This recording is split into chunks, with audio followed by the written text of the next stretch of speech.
கர்த்தருடைய பரிசுத்த நாமத்திற்கு ஸ்தோத்திரம். இன்றைய நாளுக்கான தேவ வார்த்தை 3 யோவான் 2:11 மற்றும் 14 வசனங்கள். பிரியமானவனே, உன் ஆத்துமா வாழ்கிறது போல நீ எல்லாவற்றிலும் வாழ்ந்து சுகமாய் இருக்கும்படி வேண்டுகிறேன்.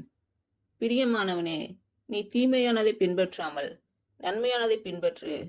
நன்மை செய்கிறவன் தேவனால் உண்டாயிருக்கிறான், தீமை செய்கிறவன் தேவனை காணவில்லை.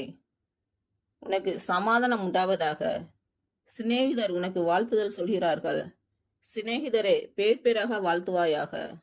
இன்று பிறந்த நாள் மற்றும் திருமண நாள் காணும் அனைவருக்கும் இயேசு கிறிஸ்து நாமத்தினாலே வாழ்த்துக்கள். கர்த்தர் உங்கள் பலவீனங்களை மாற்றி உங்களுக்கு பலத்தை கட்டளையிடுவாராக.